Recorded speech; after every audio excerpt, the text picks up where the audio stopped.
பிரைஸ்லாம்.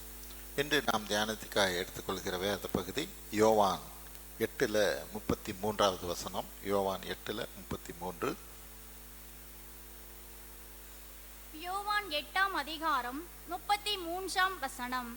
அவர்கள் அவருக்கு பிரதியுத்தரமாக, நாங்கள் ஆபிரகாமின் சந்ததியாயிருக்கிறோம், நாங்கள் ஒரு காலும் ஒருவனுக்கும் அடிமைகளாயிருக்கவில்லை, விடுதலை ஆவீர்கள் என்று நீர் எப்படி சொல்லுகிறீர் என்றார்கள். ஜெயிப்போம். தோத்திரம் ஆண்டவரே, இப்பொழுதும் இது இந்த வார்த்தையை தியானிக்கும்படியான கிருபை எங்களுக்கு தருவீராக. எங்கள் ஆண்டவரும் மீட்பர் இரட்சகருமாய் இயேசு கிறிஸ்துவின் வழியாக எடுக்கிறோம் நல்ல பிதாவே, ஆமென். ஆண்டவராய் இயேசு கிறிஸ்து அந்த இஸ்ரவேலர்கிட்ட பேசுகிற போது, நீங்கள் எல்லாம் அடிமையாக இருக்கிறீங்க அப்படின்னு சொல்கிறார்.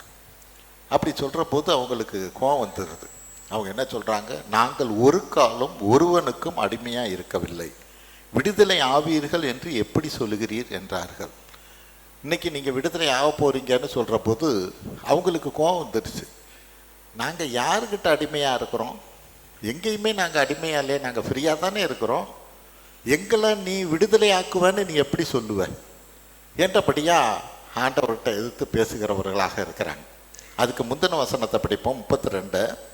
யோவான் 8ஆம் அதிகாரம் 32ஆம் வசனம். சத்தியத்தையும் அறிவீர்கள், சத்தியம் உங்களை விடுதலை ஆக்கும் என்றார். ஹல்லேலூயா. இந்த வார்த்தையை சொல்லவும் தான் அவங்களுக்கு கோவம் வந்துடுச்சு. சத்தியத்தை அறிவீர்கள், சத்தியம் உங்களை விடுதலை ஆக்கும் அப்படின்னு சொன்னோன்னே, நாங்கள் எதுக்கு அடிமையாக இருக்கிறோம்? எங்கே நாங்கள் என்ன ஜெயிலில் இருக்கிறோமா, இல்லை சிறையில் இருக்கிறோமா? நீ எங்களெல்லாம் விடுதலை ஆக்குவேன்னு எப்படி சொல்லுவ? சத்தியத்தை அறிஞ்சுக்கங்க, அது உங்களை விடுதலை ஆக்குன்னு எப்படி நீ சொல்லலாம் என்றபடியா எல்லாத்துக்கும் இந்த இடத்துல கோபம் வருகிறது. காரியம் என்னன்னா, நம்மளையும் அறியாமல் நம்ம ஏதோ ஒரு விதத்தில் ஒரு சிறைப்பட்டவர்களாக இருக்கிறோங்கிறத தான் நம்ம புரிஞ்சுக்காமல் இருக்கிறோம். நம்ம ஃப்ரீயாக தான் இருக்கிறோம். யாரும் நம்மளை கட்டி வைக்கல, யாரும் நம்மளை நெருக்கலை. ஆனால் வேதத்தின்படி ஆண்டவர் என்ன சொல்கிறார்? நம்ம சிறைப்பட்டவர்களாக இருக்கிறோம், விடுதலை ஆகாம தான் இருக்கிறோம் என்றபடியாய் ஒவ்வொரு காரியத்தை ஏதோ ஒரு பாவத்தில் விடுதலை இல்லாமல் இருக்கலாம். ஆமென். அதுலேருந்து வெளியே வர முடியாதபடியாக இருக்கலாம்.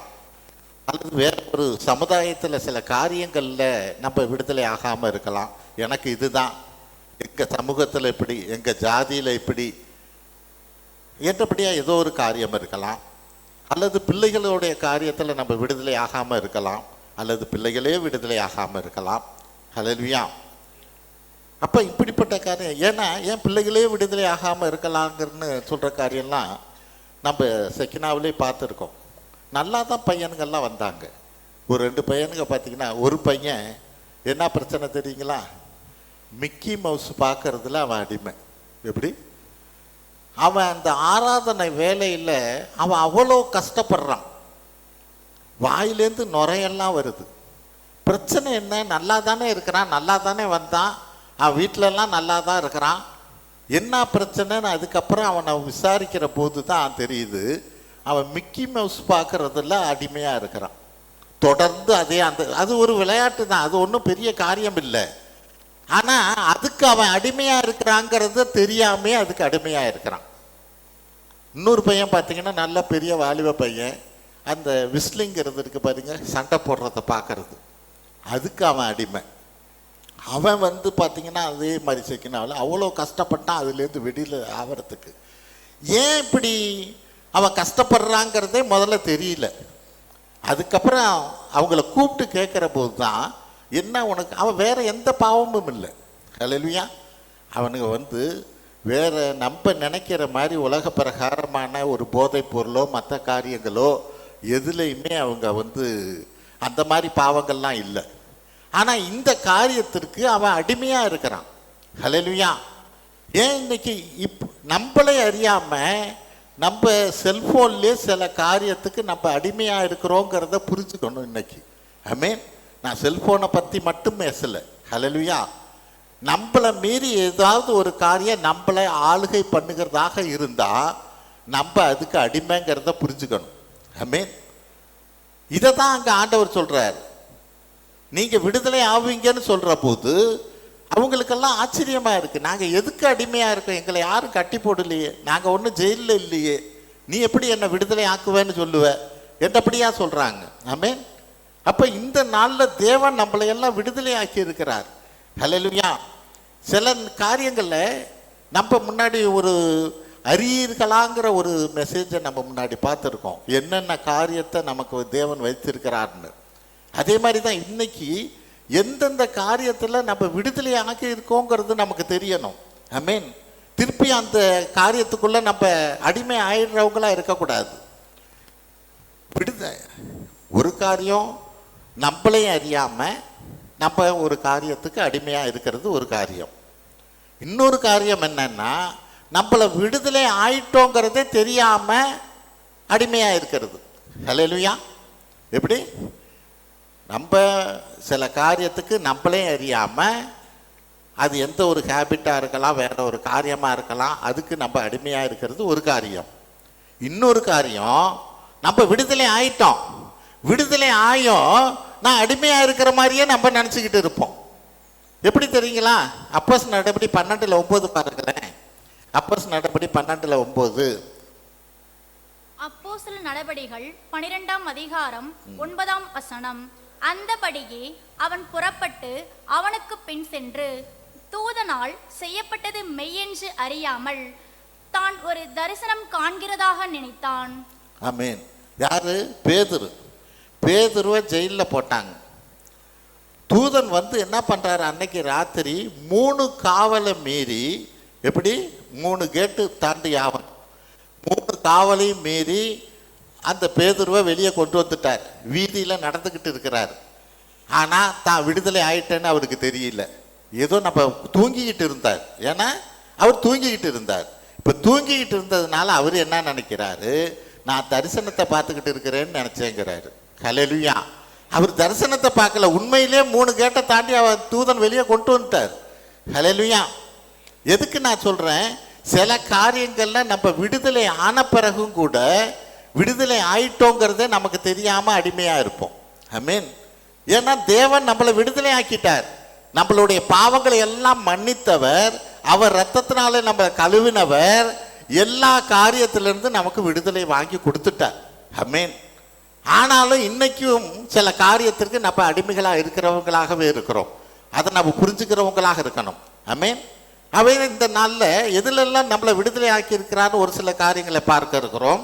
முதல் காரியம், இருளின் அதிகாரத்திலிருந்து நம்மளை விடுதலை ஆக்கி இருக்கிறார். கொலேசியர் 1:13 பாருங்க. கொலேசியர் 1:13. கொலேசியர் 1ஆம் அதிகாரம் 13ஆம் வசனம். இருளின் அதிகாரத்தினின்று நம்மை விடுதலையாக்கி தமது அன்பின் குமாரனுடைய ராஜ்யத்திற்கு உட்படுத்தினருமாயிருக்கிற பிதாவை ஸ்தோத்திரிக்கிறோம். ஆமென். இருளின் அதிகாரத்திலிருந்து நம்மளை விடுதலை ஆக்கி இருக்கிறார். இப்போ இந்த காரியத்தை அவங்களுக்கு சொன்னா அவங்க என்ன சொல்லுவாங்க, நாங்க என்ன இருட்டிலையா இருக்கிறோம், நல்லா சூரிய வெளிச்சத்துல, நல்லா பகல்ல, இப்படி வெளிச்சத்துல தானே இருக்கிறோம், நாங்க ஒன்றும் இருட்டில் இல்லையே, எப்படி எங்களை இருளிலேருந்து நீங்க மீட்டுட்டீங்கன்னு எப்படி நீங்க சொல்லலாம் என்றபடியா நினைக்கலாம். ஆமென். இருளுங்கிறது நம்ம பார்க்குற இந்த வெளிச்சத்தை குறிச்சோ இருளை குறிச்சோ சொல்லல. சில காரியங்கள்ல நம்ம இருளில் இருக்கிறவர்களாக இருக்கிறோம். ஆமென்.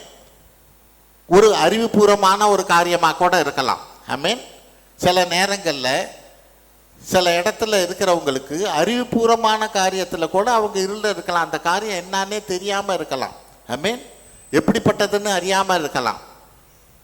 நம்ம புதுசாக ஒரு அது செல்ஃபோனே வாங்குறோன்னு வச்சுக்கோங்களேன்.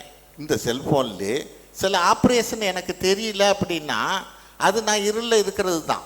ஆமென். வெளிச்சங்கிறது என்ன, இதை தெரிஞ்சவன் தான் வெளிச்சத்தில் உள்ளவன். ஆமென். அவன் எனக்கு கற்றுக் கொடுத்தாதான் அந்த வெளிச்சம் எனக்கு தெரியும், என்னன்னா எப்படி எப்படி செய்யலாம் என்றபடியா.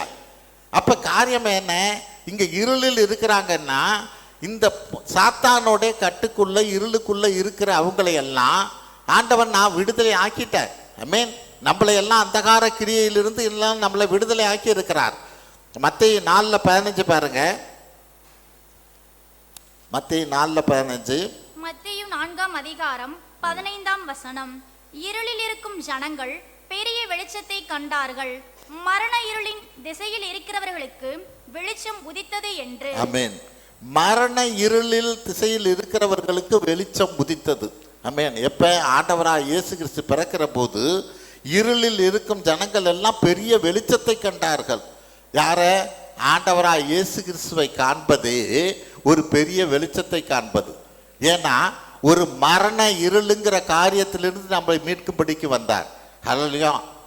மரணத்தோட நம்ம வாழ்க்கை முடிஞ்சு போவதில்லைங்கிற காரியம். ஆமென். மரண இருளுன்னா என்ன? அந்த மரணத்தோட நம்ம வாழ்க்கை முடிஞ்சு போறதில்ல, மீண்டுமாய் உயிர் பெற்று எழுவோம். ஹல்லேலூயா. அப்படிப்பட்ட ஒரு காரியத்தை செய்யும்படிக்காய் அங்க ஆண்டவராய் இயேசு கிறிஸ்து அங்க ஒளியாக வந்தார் என்று வேதம் சொல்கிறது. இதை தான் யோவான்ல பார்க்கிறோம்.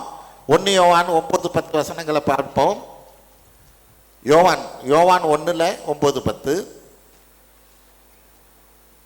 யோவான் 1 அதிகாரம் 9-10 வசனம்.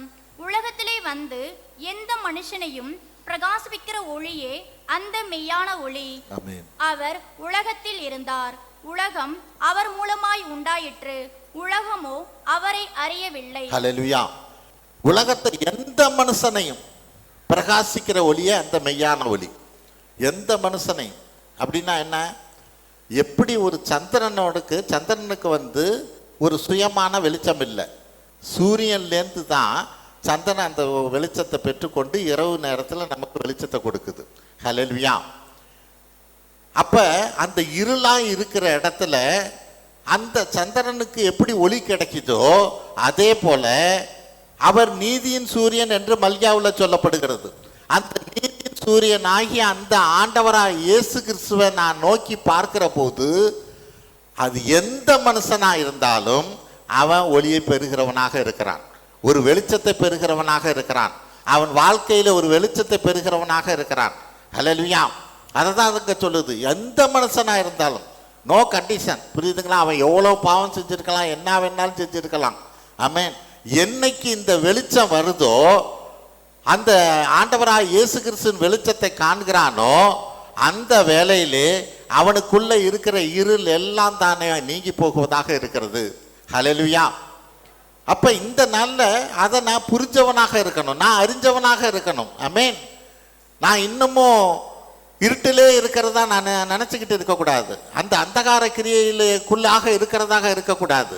நான் வெளியே வந்துட்டேன். ஆமென். அந்த வெளிச்சம் எனக்குள்ளாக வந்து இருக்கிறது.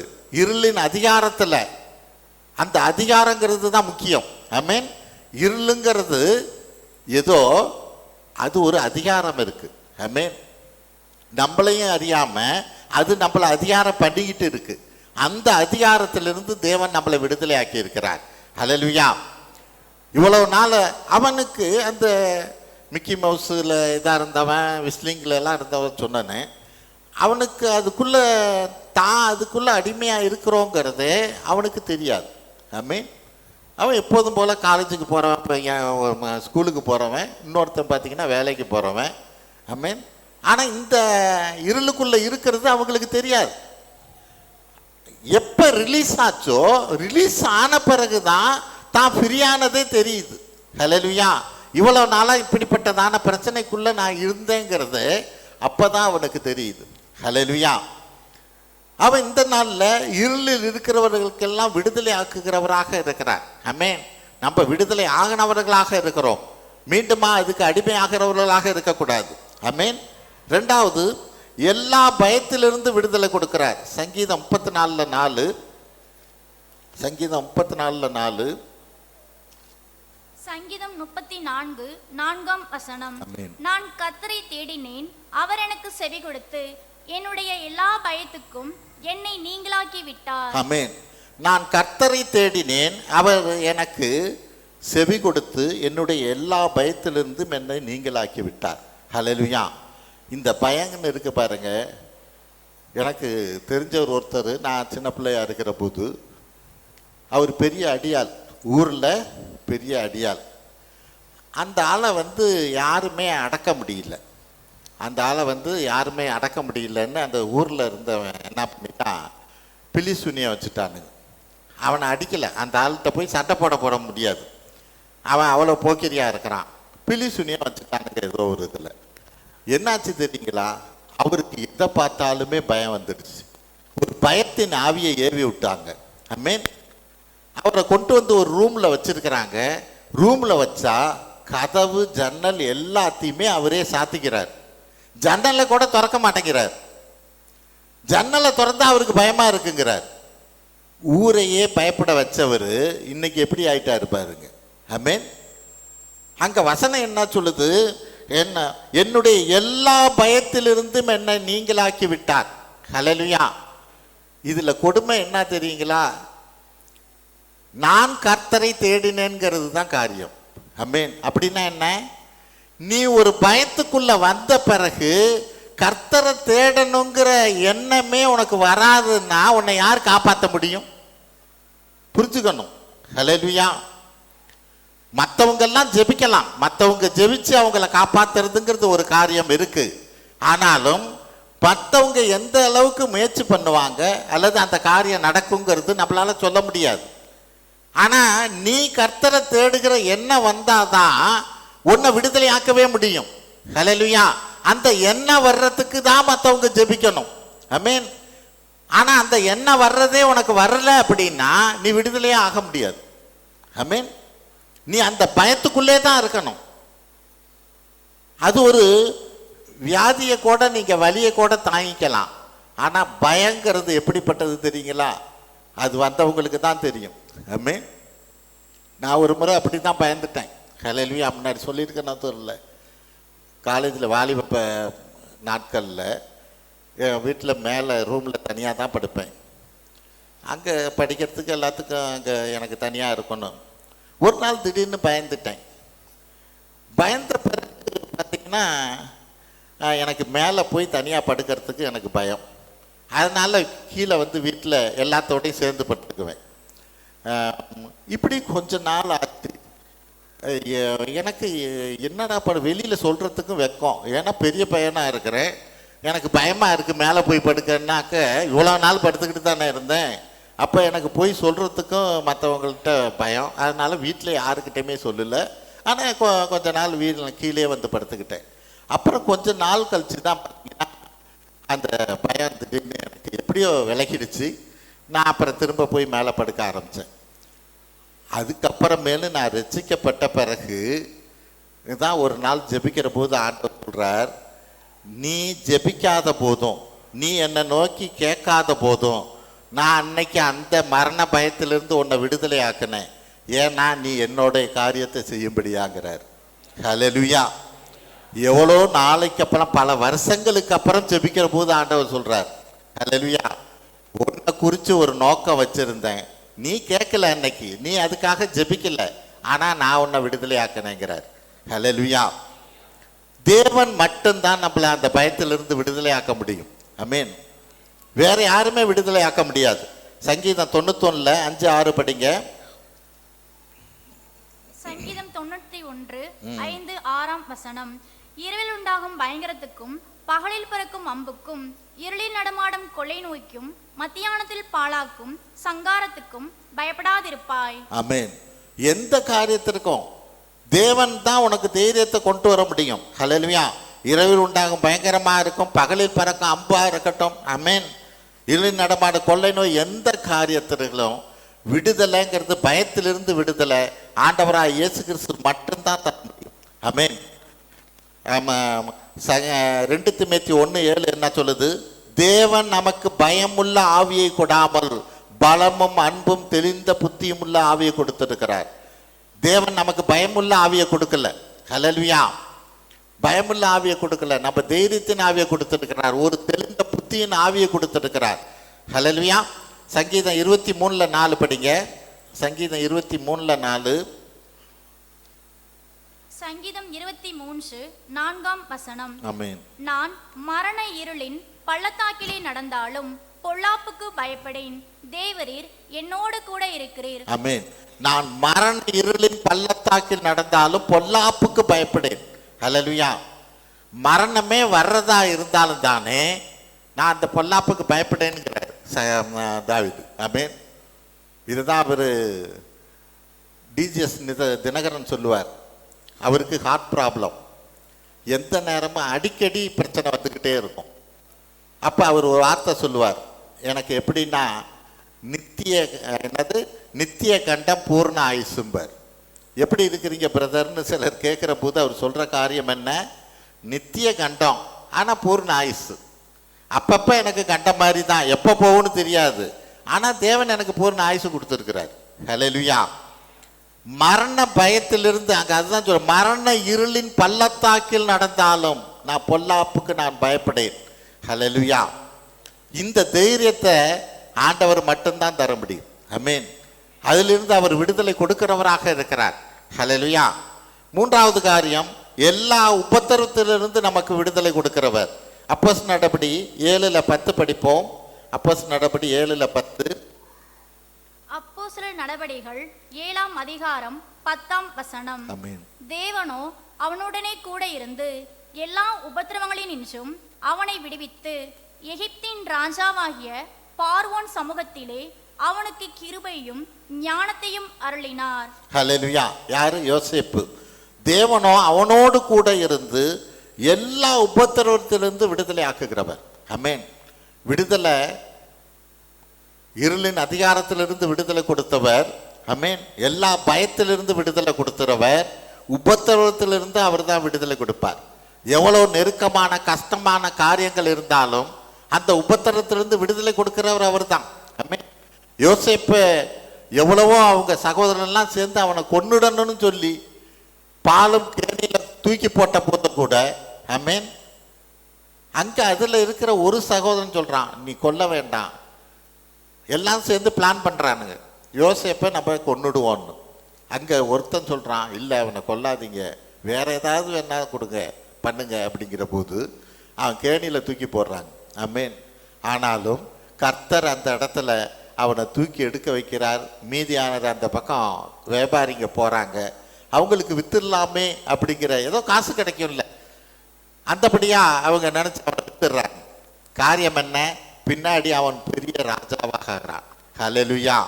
அடிமையா போனவன் பெரிய ராஜாவாக மாறுகிறான். ஹல்லேலூயா. உபத்திரவங்கள் உண்டுதான். ஆமென். எவ்வளவு உபத்திரங்கள் இருக்கலாம், ஆனால் கர்த்தர் அவரை எல்லாவற்றிலிருந்து விடுதலை ஆக்குகிறவர்.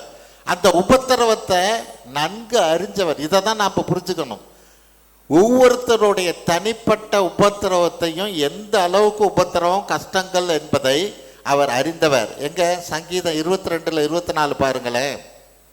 சங்கீதம் 22:24. சங்கீதம் 22:24 வசனம். உபத்திரவப்பட்டவனுடைய உபத்திரவத்தை அவர் அற்பமாய் எண்ணாமலும் அருவருக்காமலும் தம்முடைய முகத்தை அவனுக்கு மறைக்காமலும் இருந்து தம்மை நோக்கி அவன் கூப்பிடுகையில் அவனை கேட்டருளினார். ஆமென்.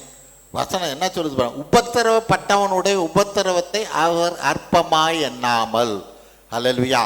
நமக்கு கஷ்டம் வரும். ஆமென். நம்ம கஷ்டத்தை இன்னொருத்தட்ட போய் சொன்னா இதெல்லாம் ஒரு கஷ்டமாங்கம்பாங்க. நம்மளுடைய கஷ்டத்தோடைய பிரச்சனையை அவங்க புரிஞ்சுக்கவே மாட்டாங்க. இதெல்லாம் ஒரு கஷ்டமா? ஆமென். அவர் அதுதான் சொல்றார், கர்த்தர் அப்படிப்பட்டவர் அல்ல. உனக்கு வர்ற உபத்திரவத்தை கஷ்டத்தை அற்பமாய் எண்ணுகிறவர் அல்ல. ஹல்லேலூயா. அவர் எல்லாத்தையும் அறிஞ்சிருக்கிறார். ஆமென். அது மட்டுமல்ல, அருவருக்காமையிலும். ஆமென். அப்படின்னா என்ன, எனக்கு கஷ்டம் வந்ததுன்னா சரி இவன் பிரச்சனையில மாட்டிக்கிட்டான், நம்ம ஒதுக்கிக்குவோமே அப்படிங்கிறது. ஹல்லேலூயா. அருவருக்கிறதுனா என்ன, நம்மளை விட்டு நீங்கி போறது. இவன் பிரச்சனையில மாட்டிக்கிட்டான், இனிமே இவனை பிரச்சனையிலேருந்து தூக்கவே முடியாது, இந்த காரியத்திலேருந்து இவனை விடுதலையே ஆக்க முடியாது, நம்ம ஒதுக்கிக்குவோம். ஆமென். என்று அருவருக்காமலும் தம்முடைய முகத்தை அவனுக்கு மறைக்காமலும். ஹல்லேலூயா. சில பேர் மூஞ்ச கூட பார்க்க மாட்டாங்க, திரும்பி போயிடுவாங்க. ஆமென். ஏன்னா இவன் ஏதாவது உதவி கேட்டுருவானே, காசு கேட்டுருவான், பணம் கேட்டுருவான், அல்லது வேற ஏதாவது உபத்தில் இவன் இருக்கிறான், கடை பிரச்சனையில் இருக்கிறான்னு தெரியும் அப்படின்னு. அங்கே வசனம் என்ன சொல்லுது, முகத்தை அவனுக்கு மறைக்காமலும் தம்மை நோக்கி அவன் கூப்பிடுகளில் அவர் கேட்டறினார். ஹல்லேலூயா. அந்த உபத்திரவத்தின் மத்தியில் நம்ம ஆண்டவர் நோக்கி கூப்பிட்டா அவர் கேட்கிறவராக இருக்கிறார், நம்மளை விடுதலை ஆக்குகிறவராக இருக்கிறார். நம்முடைய உபத்திரவத்தை அவர் அற்பமாக எண்ணுகிறவர் அல்ல. அந்த உபத்திரவத்திலிருந்து விடுதலை கொடுக்கிறவராக இருக்கிறார். சங்கீதம் 34:17 பாருங்க. சங்கீதம் 34:17. சங்கீதம் 34:17 வசனம். நீதிமான்கள் கூப்பிடும் போது கர்த்தர் கேட்டு அவர்களை அவர்களுடைய எல்லா உபத்திரவங்களுக்கும் நீங்களாக்கி விடுகிறார். ஹல்லேலூயா. அவர்களுடைய எல்லா உபத்திரவத்திலிருந்து நீங்களாக்கி விடுகிறார். ஹல்லேலூயா. எல்லா உபத்திரவத்திலிருந்தும். பட்ட காலிலே படும்பாங்க. அப்படின்னா என்ன? காலில் ஒரு அடிபட்டுருச்சுன்னு வைங்க, திரும்பியும் தடுக்கி விட்டு அதே காலில் காயப்படும். ஆமென். உபத்திரவங்கிறது அப்படிதான். ஒரு உபத்திரம், ஒரு பிரச்சனைன்னு வந்ததுன்னா அந்த பிரச்சனை ஒரு பிரச்சனையோட நிற்காது, அதை சார்ந்து இன்னும் அநேக பிரச்சனைகள் எல்லாம் சேர்ந்துக்கும். ஆமென். அப்போ அதனால தான் அங்கே சொல்றார், எல்லா உபத்திரவங்களிலிருந்து நீங்களாக்கி விடுவிப்பார். ஹல்லேலூயா. அவர் நம்மளை காண்கிற தேவனாக இருக்கிறார். ஹல்லேலூயா. ஆனால் அந்த உபத்திரவத்திலையும் கர்த்தர் மேலே அங்கே அதுதான் சொல்ற, நீதிமான் கூப்பிடுகையில். ஆமென். அங்கே யாக்கோப்பு 5:11 பாருங்களேன்.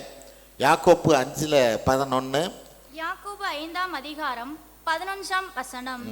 இதோ பொறுமையா இருக்கிறவர்களை பாக்கியவான்கள் என்கிறோமே, யோபின் பொறுமையை குறித்து கேள்விப்பட்டிருக்கிறீர்கள், கர்த்தருடைய செயலின் முடிவையும் கண்டிருக்கிறீர்கள், கர்த்தர் மிகுந்த உருக்கமும் இரக்கமும் உள்ளவராய் இருக்கிறாரே. ஆமென்.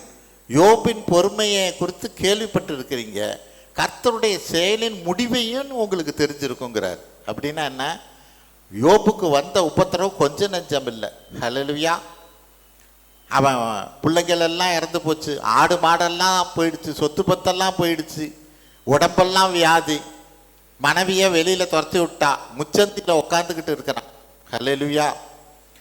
அந்த வேலையிலும் அவனுடைய பொறுமையை குறித்து கேள்விப்பட்டிருக்கிறீர்கள், அதுக்கப்புறம் கர்த்தருடைய செயலின் முடிவையும் உங்களுக்கு தெரியுங்கிறார். ஹல்லேலூயா. கர்த்தருடைய முடிவு என்ன? அதுக்கப்புறம் அவன் இரட்டத்தனையாக ஆசீர்வாதம் பெற்றுக்கொண்டான். எல்லா இழந்தது எல்லாவற்றிலும் இரட்டத்தனையான ஆசீர்வாதத்தை அவன் பெற்றுக்கொண்டான் மீண்டுமா. ஹல்லேலூயா. அங்க அதை தான் சொல்லுது. உபத்திரவத்தில் நம்மளை விடுதலை ஆக்குகிறவர் மட்டுமல்ல, மீண்டுமாய் நம்மளை ஆசீர்வதித்து மேலே தூக்கி எடுத்து நிறுத்த வல்லவராக இருக்கிறார். ஹல்லேலூயா. பழைய நிலைமையை விட இன்னும் அதிகமாய் பெரிய காரியத்தை நமக்கு செய்ய வல்லவராக இருக்கிறார். ஆமென். ஆகவே அப்படியாய் உபத்திரவப்பட்டவர்களை விடுதலை ஆக்குகிற தேவன் நம்மோடு கூட இருக்கிறார். நம்மளுடைய உபத்திரவத்தை அவர் அற்பமாக எண்ணுகிறவர் அல்ல, அதை அவர் அறிந்திருக்கிறார். ஆமென். அவர் நிச்சயமாக நம்மளுடைய கூக்குரலை கேட்கிறவராக இருக்கிறார். அதுதான் அங்கே வேதம் சொல்லுகிறது, நீதிமானுடைய கூப்பிடும் போது கர்த்தர் கேட்கிறார் என்று. ஆமென். நம்மளுடைய காரியத்தை அவர் கேட்டுக்கிட்டு தான் இருக்கார். ஆமென். நிச்சயமாக நமக்கு விடுதலை தர வல்லவராக இருக்கிறார். ஆகவே உபத்திரவத்திலிருந்து நம்மளை விடுதலை ஆக்குகிறவராக இருக்கிறார். அடுத்தது 4, கண்ணியிலிருந்து விடுதலை கொடுக்கிறார். கண்ணியிலிருந்து, கொள்ளை நோயிலிருந்தும். சங்கீதம் 91:3. சங்கீதம் 91:3 வசனம். ஆமென். அவர் உன்னை வேடனுடைய கண்ணைக்கும் பாழாக்கும் கொள்ளை நோய்க்கும் தப்புவிப்பார். ஹல்லேலூயா. கண்ணிக்குன்னா என்ன? எப்படா இவனை என்ன காரியத்தை சொல்லி இவனை வீழ்ந்து போக வைக்கலாங்கிறது. ஆமென். வலைய போடுறது. ஹல்லேலூயா. அதுக்கான காரியத்தை செய்யறது. நம்மளையும் அறியாம அங்கங்கே நம்ம வீழ்ந்து போகும்படிக்கான காரியத்தை செய்யறது. அந்த கண்ணியிலிருந்தும் கொள்ளை நோயிலிருந்தும் நம்மளை விடுதலை ஆக்க வல்லவராக இருக்கிறார். ஹல்லேலூயா.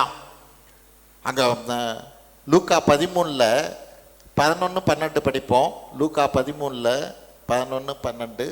லூக்கா 13:11 வசனம். ஆமென். அப்பொழுது 18 வருஷமாய் பலவீனப்படுத்தும் ஆவியை கொண்ட ஒரு ஸ்திரீ அங்கே இருந்தாள். அவள் எவ்வளவும் நிமிரக்கூடாத கூனியாயிருந்தாள். இயேசு அவளை கண்டு தம்மிடத்தில் அழைத்து, ஸ்திரீயே, உன் பலவீனத்தினின்று விடுதலையாக்கப்பட்டாய் என்று சொல்லி. ஆமென். பலவீனத்திலிருந்து விடுதலையாக்கப்பட்டாய். ஹல்லேலூயா. எதனால பலவீனம்? அந்த 18 வருஷமா கூனியா இருக்கிறார். ஹல்லேலூயா. அங்க வசனம் சொல்லுது, பலவீனப்படுத்தும் ஆவி அவளை பிடித்திருந்தது என்றபடியாய். ஹல்லேலூயா. ஒரு ஆவி, பலவீனப்படுத்துகிற ஒரு ஆவி அவளை பிடித்திருந்ததாகவும் பலவீனத்திலிருந்து விடுதலை ஆக்கப்பட்டாய் என்றபடியாய் அங்க ஒரு விடுதலையை அவர் கொடுக்கிறவராக இருக்கிறார். 1 வருஷம் இல்லை, 2 வருஷம் இல்லை, 18 வருஷம். ஆமென். அது எப்படிப்பட்ட வியாதி, எவ்வளவு நாளான வியாதியா இருந்தாலும் சரி, தேவன் நம்மளை விடுதலையாக்க வல்லவராக இருக்கிறார். ஹல்லேலூயா. எனக்குலாம் 9 வருஷம் ஹார்ட் ப்ராப்ளம். ஆமென். தேவன் விடுதலையாக்கினார். மாத்திரை மருந்து இல்லை. ஹல்லேலூயா. அதனால மாத்திரை மருந்து சாப்பிடக்கூடாதுன்னு நான் சொல்லலை. தேவன் சொன்னபடி நான் நடக்கிற போது எனக்கு விடுதலை. ஹல்லேலூயா. அவ 18 வருஷம். ஆமென். இன்னும் 38 வருஷம் உடவனா இருந்தவனையும் தேவன் விடுதலையாக்கினவர். ஹல்லேலூயா. இந்த நாளில் அப்படிப்பட்டதான ஒரு பெரிய விடுதலையை நமக்கு கொடுத்துருக்கிறார். ஹல்லேலூயா. நம்மளை விடுதலை ஆக்கினவர் யாருன்னு நம்ம அறிஞ்சவனாக புரிஞ்சவர்களாக இருக்கணும். ஆமென்.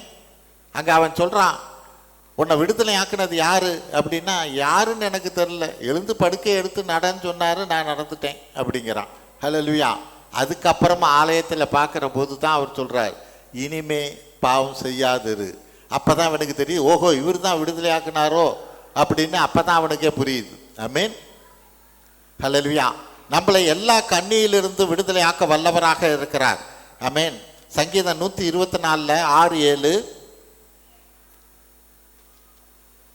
124 6 7 வசனங்கள். சங்கீதம் 124 6 7 வசனம். நம்மை அவர்களுடைய பற்களுக்கு இரையாக ஒப்பு கொடாதிருக்கிற கர்த்தருக்கு ஸ்தோத்திரம். தேவனுடைய கண்ணிக்கு தப்பின குருவியை போல நம்முடைய ஆத்துமா தப்பிற்று. கண்ணி தெரித்தது, நாம் தப்பினோம். ஆமென். முதல் வார்த்தை பாருங்க, 6வது வசனம். நம்மை அவர்களுடைய பற்களுக்கு இரையாக ஒப்புக்கூடாது இருக்கிற கர்த்தருக்கு தோத்திரம். பற்களுக்கு இரையாக என்ன, நல்லா இவங்க ஒரு பிரச்சனையில் மாட்டிக்கிட்டாங்கடான்னு பேசுறது. ஹல்லேலூயா. ஒருத்தர் யார் யாரெல்லாம் கூப்பிட்டு பேசுறது. அவன் மாட்டிக்கிட்டான் தெரியுமா, அவன் பிரச்சனையை உனக்கு தெரியுமா? ஹல்லேலூயா. ஏற்றபடியா வேதம் என்ன சொல்லுது? அவர்களுடைய பற்களுக்கு இரையாகாதபடி தேவன் என்னை விடுதலை ஆக்கினார் என்றபடியாய். ஹல்லேலூயா.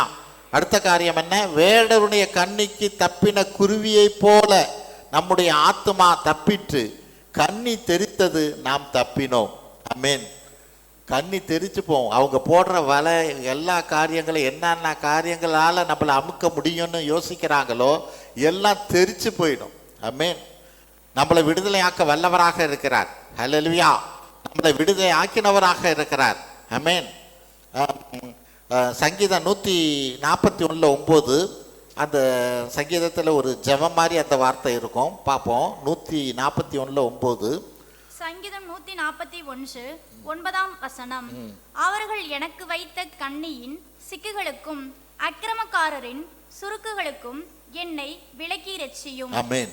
ஒரு ஜெபமாக இருக்கிறது. அவர்கள் எனக்கு வைத்த கண்ணியின் சிக்குகளுக்கும் அக்கிரமக்காரரின் சுருக்குகளுக்கும் என்னை விலக்கி ரட்சியும் என்றபடியாய். இப்படி நான் ஜெபிக்கணும். ஆமென். சில பிரச்சனைகளை கொண்டு வர்றாங்க என்றபடியாய் நமக்கு தெரிகிற போது இந்த ஜெபம் அவசியம். ஆமென். ஆண்டவரே, இவங்க இந்த மாதிரி பிளான் பண்ணுறாங்க, இந்த கண்ணி எல்லாம் தெரிச்சு போகணும். ஆமென். அவங்க போடுற பிளான் எல்லாம் ஒன்றும் இல்லாமல் போகணும் என்றபடியா நம்ம ஆண்டவரை நோக்கி நம்ம ஜெபிக்கிறவங்களாக இருக்கிறோம். ஆமென். அவர் நம்மளை விடுதலை ஆக்க வல்லவராக இருக்கிறார். 5வது காரியம், சோதனையிலிருந்து விடுதலை தருகிறவர். 2 பேதுரு 2:9 பார்ப்போம். 2 பேதுரு 2:9. 2 பேதுரு 2 அதிகாரம் 9 வசனம். கர்த்தர் தேவ பக்தி உள்ளவர்களை சோதனை நின்று ரட்சிக்கவும் அக்கிரமக்காரரை ஆக்கினைக்குள்ளானவர்களாக நியாய தீர்ப்பு நாளுக்கு வைக்கவும் அறிந்திருக்கிறார். கர்த்தர் தேவ பக்தி உள்ளவர்களை சோதனையிலிருந்து ரட்சிக்கிறார். ஆமென். அப்படின்னா என்ன அர்த்தம்? தேவ பக்தி உள்ளவர்களுக்கு சோதனை வரத்தான் செய்யும். ஆனால் அதிலிருந்து அவர் விடுதலை ஆக்குகிறவர். ஏன்னா சோதனைக்காரன் நமக்கு சோதனையை கொண்டு வர்றதுக்குன்னே அவன் காத்துக்கிட்டு இருக்கான். வசனம் பாருங்க, மத்தேயு 4:3. மத்தேயு 4:3. மத்தேயு 4 அதிகாரம் 3 வசனம். ஆமென். அப்பொழுது சோதனைக்காரன் அவரிடத்தில் வந்து, நீர் தேவனுடைய குமாரனேயானால் இந்த கல்லுகள் அப்பங்கள் ஆகும்படி சொல்லும் என்றான். ஆமென். அங்க வசனம் என்ன சொல்லுது? அப்பொழுது சோதனைக்காரன் அவரிடத்துல வந்து, ஆண்டவர்கிட்டே சோதனைக்காரன் வந்தான்னா அங்க வசனம் அதுதான் சொல்லுது. கர்த்தர் மேல தேவ பக்தி உள்ளவர்களை சோதனையிலிருந்து விடுவிப்பார். அப்ப பக்தி உள்ளவர்களுக்கு ஆண்டவர்கிட்டே சோதனைக்காரன் வருகிற போது நம்மள்ட்டையும் சோதனைக்காரன் வரதான் செய்வான். நீ பக்தியா இருந்தாலும் தான். ஆமென். பக்தியா இருந்தாலும் சோதனைக்காரன் வரதான் செய்வான். ஆனால் அந்த சோதனையிலிருந்து நம்மளை விடுதலையாக்க வல்லவராக இருக்கிறார். அதுக்காக தான் அப்படி நமக்கு ஜெபிக்கணுங்கிறார். எங்க மத்தேயு 6:13 கர்த்தர் கற்பித்த ஜெபத்தில் அதில் ஒரு காரியம். மத்தேயு 6:13. மத்தேயு 6ஆம் அதிகாரம் 13ஆம் வசனம். எங்களை சோதனைக்குட்பட பண்ணாமல் தீமையை நின்று எங்களை ரட்சித்துக் கொள்ளும். ஆமென். நம்மளுடைய ஜெபமே எப்படியா தான் இருக்கணும். எங்களை சோதனைக்கு உட்பட பண்ணாமல் தீமை நின்று எங்களை ரட்சியும் என்றபடியாய் நான் ஜெபிக்கிறவனாக இருக்கணும். ஆமென். ஜெபிக்கிற போது அவர் விடுதலை தருவார். ஹல்லேலூயா. ஏன்னா ஜெபிக்கல அப்படின்னா ஆண்டவர் தான் நமக்கு விடுதலை கொடுத்தாருங்கிறது நமக்கு தெரியாது. ஹல்லேலூயா. நம்ம ஆண்டவர்கிட்ட கேட்கணும்னு அவர் விரும்புகிறார். அதுக்கப்புறம் கிடைக்கிற விடுதலை, இப்போ நான் ஆண்டவர்கிட்ட ஜெபிச்சேன், எனக்கு ஆண்டவர் விடுதலை கொடுத்தாருன்னு அப்போ தான் நான் புரிஞ்சுக்குவேன். ஹல்லேலூயா. இல்லைன்னா என்னுடைய திறமையினாலோ அல்லது வேற ஒரு காரியத்தினாலோ நான் விடுதலை ஆகிட்டேன்னு நான் நினைப்பேன். ஆமென். ஆகவே வசனம் சொல்லுகிறபடியா அவன் நம்ம அதுக்காக ஜெபி. ஆமென். சோதனையிலிருந்து அவர் விடுதலை ஆக்க வல்லவராக இருக்கிறார். சோதனை உட்பட பண்ணாதபடிக்காய் தீமையிலிருந்து என்னை ரட்சியும் என்றபடியாய் நம்ம ஜெபிக்கிறவங்களா இருக்கணும். ஆமென். அங்க 1 கொரிந்தியர் 10:13 படிப்போம். 1 கொரிந்தியர் 10:13 10:13. 1 கொரிந்தியர் 10ஆம் அதிகாரம் 13ஆம் வசனம். மனுஷருக்கு நேரிடுகிற சோதனை அல்லாமல் வேறே சோதனை உங்களுக்கு நேரிடவில்லை. தேவன் உண்மையுள்ளவராயிருக்கிறார். உங்கள் திராணிக்கு மேலாக நீங்கள் சோதிக்கப்படுகிறதற்கு அவர் இடம் கொடாமல் சோதனையை தாங்கத்தக்கதாக சோதனையோடு கூட அதற்கு தப்பிக்கொள்ளும்படியான போக்கையும் உண்டாக்குவார். ஆமென். மனுஷருக்கு நேரிடுகிற சோதனை அல்லாமல் வேறே சோதனை உங்களுக்கு நேரிடவில்லை. ஆமென். நமக்கு எல்லா மனுஷருக்கு ஏற்படுற சோதனை தான். அது வேணா சோதனையோட காரியம் வேற வேறையா இருக்கலாம். ஆமென். ஆனால் எல்லாத்துக்கும் நேரிடுகிற சோதனை தான். அங்கே காரியம் என்ன? தேவன் உண்மை உள்ளவருங்கிறத நீ நம்பணும். ஆமென். நீ சோதனை வந்த பிறகு ஏன் எனக்கு இப்படி சோதனை வந்தது, நான் ஆண்டவர்கிட்ட ஜெபிக்கிறவனா இருக்கிறேனே, நான் சபைக்கு போகிறவனா இருக்கிறேனே, ஏன் எனக்கு இப்படி வந்தது அப்படின்னு தேவன் மேலே நீ சந்தேகப்படக்கூடாது. அங்கே அதுக்கு தான் அந்த வசனம் சொல்லுது, தேவன் உண்மை உள்ளவராக இருக்கிறார். உங்கள் திராணிக்கு மேலாக நீங்கள் சோதிக்கப்படுவதற்கு அவர் இடங்கொடாமல். இடங்கொடாமல்னா என்ன அர்த்தம்? அந்த சோதனைக்காரன் என்னை சோதிப்பதற்கு அவனுக்கு இடங்கொடாமல். ஆமென். என் திராணிக்கு மேலாக சோதிப்பதற்கு அவனுக்கு இடங்கொடாமல். ஆமென். என் திராணி எவ்வளவுன்னு அவருக்கு தெரியும். அது வரையிலும் கொஞ்சம் அப்படி எட்டி நின்று பார்த்துக்கிட்டு இருப்பார். ஹல்லேலூயா. பண்றியா பண்ணிக்க அப்படின்னு. கொஞ்சம் அந்த லெவல் மாறிச்சுனாக்கா விட்டுட மாட்டார். ஹல்லேலூயா. என்னுடைய காரியம் ஒரு 50% தான் அல்ல 60% தான் எனக்கு தாங்க முடியும்னா அது வரையிலும் பேசாமல் இருப்பார். ஹல்லேலூயா. அந்த லெவல் மாறிச்சுன்னா அவர் இடம் கொடாமல். ஹல்லேலூயா. அங்கே என்னடுவார், டக்குன்னு அங்கே குதிச்சிருவார். குதிச்சு என்ன பண்ணிடுவார், உனக்கு தப்பிப்பதற்கான ஒரு வழியை காப்பார். ஹல்லேலூயா. அதுதான் அங்கே வசனம் சொல்லுது, உங்கள் திராணிக்கு மேலாக சோதிக்கப்படுவது இடம் கொடாமல் சோதனை நின்று சோதனையை தாங்கத்தக்கதான சோதனையோடு கூட அதற்கு தப்பித்து கொள்ளும்படியான ஒரு போக்கை உண்டாக்குவார். ஹல்லேலூயா. அந்த லெவல் மாறுற போது அதுக்கு தகுந்த பலனையும் கொடுப்பார். அதுலேருந்து ஒன்றை விடுதலையும் ஆக்குவார். ஹல்லேலூயா. அப்போ யாரு சோதனையிலிருந்து விடுதலை ஆக்குகிறவர்? ஆண்டவராக இயேசு கிறிஸ்துவா தான் இருக்கிறார். ஹல்லேலூயா. ஆனால் அதுக்கு நான் ஜெபிக்கணும். ஆமென். அது அவர் தான் கேட்குறார், நீ என்னை நோக்கி ஜெபம் பண்ணு, நான் உன்னை விடுதலை ஆக்குகிறவனாக இருக்கிறேன் என்றபடியாய். ஹல்லேலூயா. ஆகவே சோதனையிலிருந்து நம்மளை விடுதலை ஆக்குகிறவராக இருக்கிறார். 6வது காரியம், மரண பயத்திலிருந்து விடுதலை. சங்கீதம் 55:4 பாருங்க. சங்கீதம் 55:4. சங்கீதம் 55:4ஆம் வசனம். என் இருதயம் எனக்குள் வியாகுலப்படுகிறது, மரணத்திகில் என் மேல் விழுந்தது. ஆமென். என் இருதயம் எனக்குள்ளே வியாகுலப்படுகிறது. ஒரு மரண திகில் வந்ததுன்னா ஆத்மா இப்படி தான் வியாகுலப்படும். ஓரளவு நம்ம இந்த காலகட்டத்தில் இதை எல்லாமே நம்ம கடந்து வந்திருப்போம்னு நான் நினைக்கிறேன். எப்படி? கொரோனா டயத்தில் நமக்கு கொரோனா வந்ததோ வரலையோ அந்த பயம் வந்து நம்மளை பிடிச்சிக்கிச்சு. ஹல்லேலூயா. நிறைய பேருக்கு அதுதான். கொரோனாவில் அவங்க பாதிக்கல, ஆனால் அந்த கொரோனாவுக்கு முன்பாக ஒரு பயம், மரண பயம். ஆமென். நம்ம எல்லாம் ஆண்டவருக்குள்ள தான் இருக்கிறோம், ஆண்டவரை தான் பிடிச்சிக்கிட்டு இருக்கிறோம். ஆனாலும் அதையும் மீறி பயம். ஹல்லேலூயா. ஏன்? மரணங்கிற பயம். ஆமென். இந்த பயத்திலிருந்து அவர் நம்மளை விடுதலை ஆக்குகிறவராக இருக்கிறார். சங்கீதம் 23:4 அதுதான் சொல்லுகிறது. 23:4, நான் மரண இருளின் பள்ளத்தாக்கில் நடந்தாலும் பொல்லாப்புக்கு பயப்படேன், ஏனெனில் தேவரீர் என்னோடு கூட இருக்கிறீர். ஹல்லேலூயா. ஆண்டவர் நம்மோடு கூட இருக்கிறார். ஆமென். ஒரு பலசாலி நம்மளோட கூட இருக்கிறார். எல்லா மரண பயத்திலிருந்து நம்மளை விடுதலை ஆக்குகிறவர் நம்மோடு கூட இருக்கிறார். ஹல்லேலூயா. அந்த மரண பயத்திலிருந்து விடுதலை கொடுத்தவர். அதுக்காக தான் அங்கே பவுல் ஒரு சவாலாக எழுதுறார். 1 கொரிந்தியர் 15:55 பாருங்க. 1 கொரிந்தியர் 15:55. 1 கொரிந்தியர் 15:55. ஆமென். மரணமே உன் கூர் எங்கே, பாதாளமே உன் ஜெயம் எங்கே? நம்ம இப்படி கேட்கணும். மரணமே உன் கூர் எங்கே, பாதாளமே உன் ஜெயம் எங்கேங்கிறார் பவுல். ஹல்லேலூயா. ஏன்? மரணத்தோட நம்ம வாழ்க்கை முடிஞ்சு போறது இல்லை. ஹல்லேலூயா. அதுக்கு தான் பவுல் அங்கே சவால் விடுறார். மரணமே இதோ முடிஞ்சு போச்சு கதைன்னு நீ நினைச்சிடாத. ஆமே, உன் கூர் எங்கே, பாதாளமே உன் ஜெயம் எங்கே?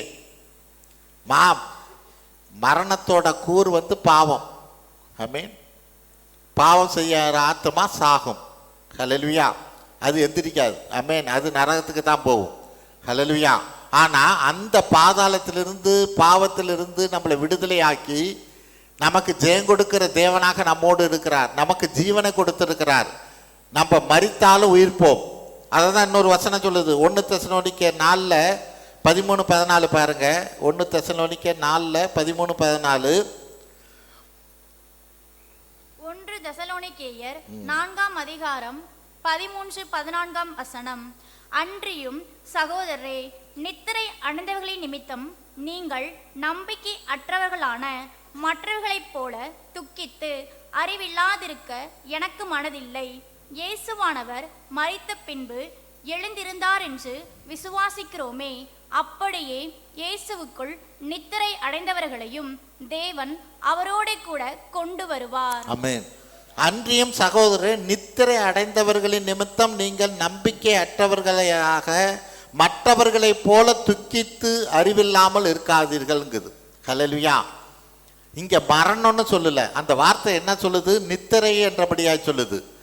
எங்க நீங்க பார்க்கலாம், லாசரை குறித்து ஆண்டவர்கிட்ட செய்தி வரும். அவன் மரிச்சு போயிட்டான், ஆண்டவரை நீங்க இனிமே போய் பிரயோஜனம் இல்லை என்றபடியாய். அப்ப ஆண்டவர் சொல்றார், அவன் மறிக்கல, நித்திரை அடைஞ்சிருக்கிறான் பார். ரெண்டுக்கும் வித்தியாசம் இருக்கு. நான் போய் எழுப்ப போறேங்கிறார். ஆமென். அதை தான் இங்கே தெசலோனிக்கேயர்லையும் சொல்லப்படுது. அன்றியும் சகோதரரே, மரித்தவங்களை குறித்து நீங்க கவலைப்படுறீங்க அப்படின்னு சொல்லல. நித்திரை அடைந்தவர்கள் நிமித்தம் நீங்கள் நம்பிக்கை அற்றவர்களாக மற்றவர்களைப் போல துக்கித்து அறிவில்லாது இருக்க எனக்கு மனதில்லை. ஹல்லேலூயா. சிலர் முன்னாடி போயிட்டாங்க, நம்ம பின்னாடி போக போறோம், அவ்வளவுதான். ஆனாலும் நம்ம ஜீவனோடு இருப்போம். ஹல்லேலூயா. ஆண்டவரோடு கூட இருப்போம். ஆமென். அதுக்காகவே இங்கே கண்ணை மூடுறோம், அவ்வளோதான். ஆமென். அடுத்த செகண்ட் வேற இடத்துல கண்ணை திறப்போம். ஹல்லேலூயா.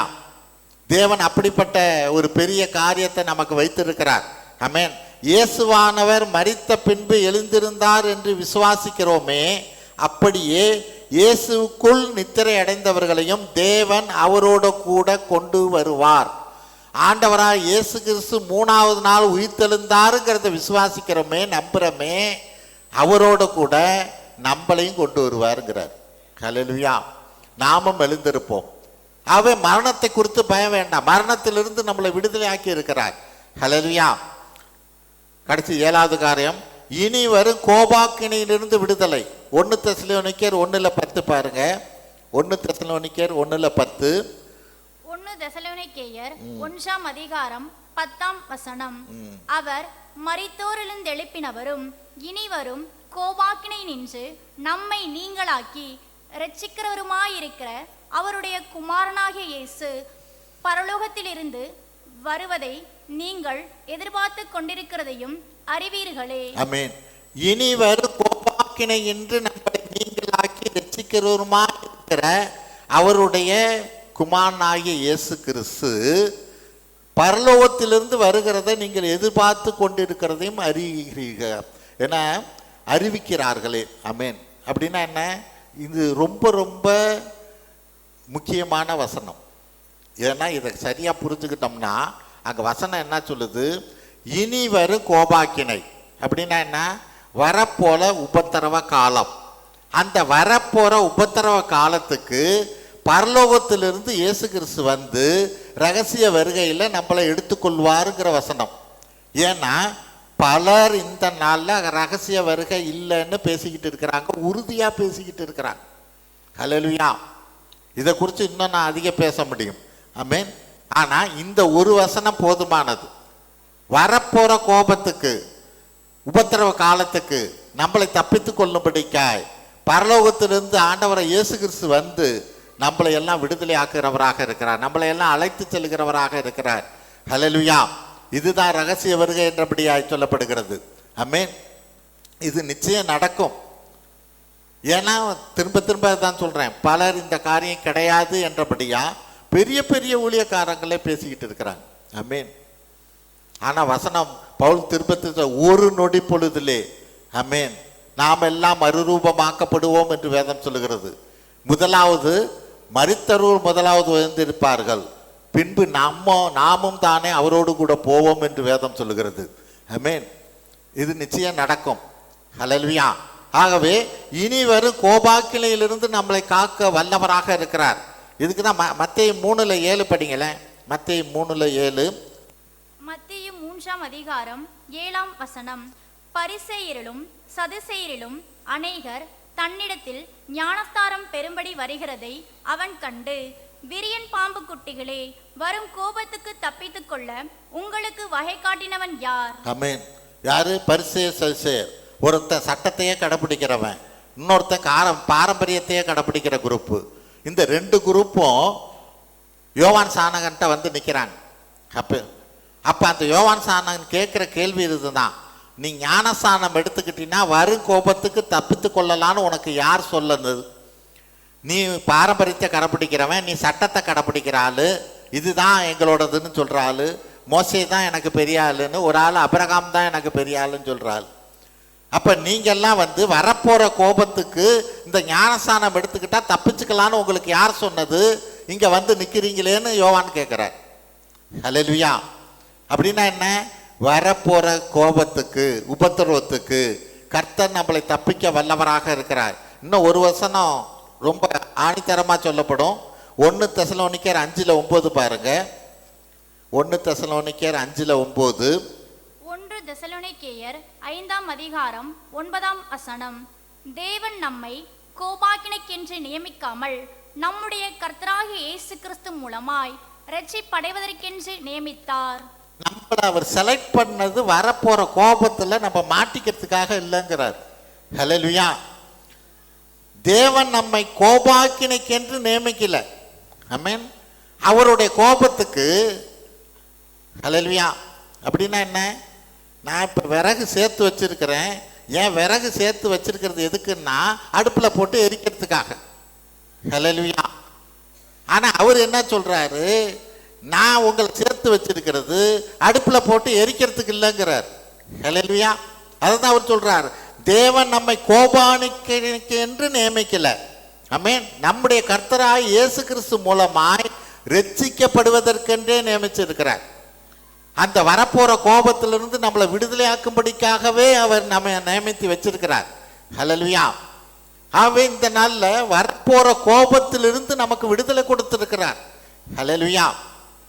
ஆகவே இந்த விடுதலையெல்லாம் நம்ம அறிந்தவர்களாக இருக்கணும். ஆமென். நம்மளை இருளின் அதிகாரத்திலிருந்து விடுதலை ஆக்கி இருக்கிறார்.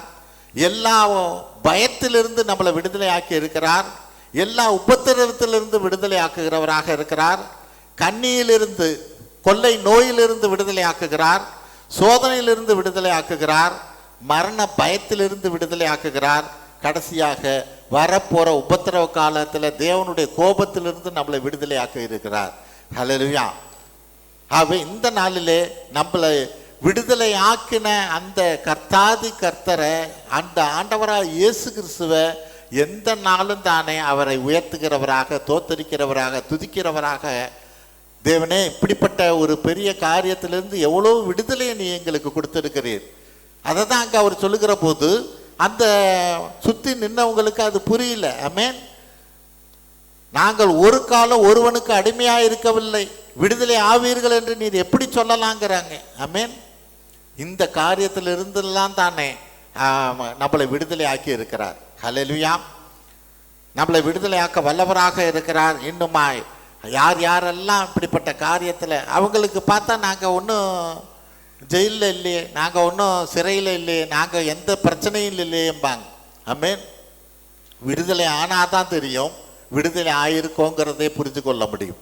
ஹல்லேலூயா. அவங்களையும் அறியாமல் அந்த சிறைக்குள்ளாக இருக்கிறவர்களாக, இருளின் அதிகாரத்துக்குள்ளாக இருக்கிறவங்களாக இருக்கிறாங்க. ஆமென். இன்னைக்கு அந்த விடுதலையை நமக்கு தந்த அந்த ஆண்டவரை நம்ம என்னாலும் தோத்தரிக்கிறவங்களாக, துதிக்கிறவர்களாக இருப்போம். ஆமென். ஜெபிப்போம். தோத்திரம் ஆண்டவரே, உமது எல்லையில்லா கிருபைக்காய் நாங்கள் நன்றி செலுத்துகிறோம் அப்பா. இப்பொழுதும் ஆண்டவரே, நீ எங்களை விடுதலை ஆக்கினபடியால் உம்மை தோத்தரிக்கிறோம், துதிக்கிறோம், மக்கள் நன்றி செலுத்துகிறோம் அப்பா. இருளின் அதிகாரத்திலிருந்து எங்களை விடுதலை ஆக்கினமைக்காய் உம்மை தோத்தரிக்கிறோம். இன்னுமாய் ஆண்டவரே, அநேகர் இந்த இருளின் அதிகாரத்துக்குள்ளாக இருக்கிறேன் என்பதை அறியாமல் இருந்து கொண்டிருக்கிற அவர்களையும் விடுதலையாக்க தேவன் தாமே கிருபை பாராட்ட வேண்டுமாய் ஜெபிக்கிறோம். எங்களது பக்தியினால் அல்ல, உமது கிருபையினாலே எங்களை விடுதலை ஆக்கினீர். இதே கிருபை இதோ மற்றவர்கள் மீதும் இருக்க வேண்டுமாய் ஜெபிக்கிறோம். இதோ அநேக ஆத்துமாக்கள் இந்த நாளிலே சிறைப்பட்டு இருக்கிற அந்த ஆத்துமாக்களை எல்லாம், கட்டப்பட்டவர்கள் எல்லாம் கட்டவிழ்ப்பீராக, சிறைப்பட்டவர்கள் எல்லாம் விடுதலையாக்க வேண்டுமாய் ஜெபிக்கிறோம். உமது எல்லையில்லா கிருபைக்காய் நன்றி செலுத்துகிறோம். எங்கள் ஆண்டவரும் மீட்பர் இரட்சகருமாய் இயேசு கிறிஸ்துவின் வழியாய் எடுக்கிறோம் நல்ல பிதாவே. ஆமென்.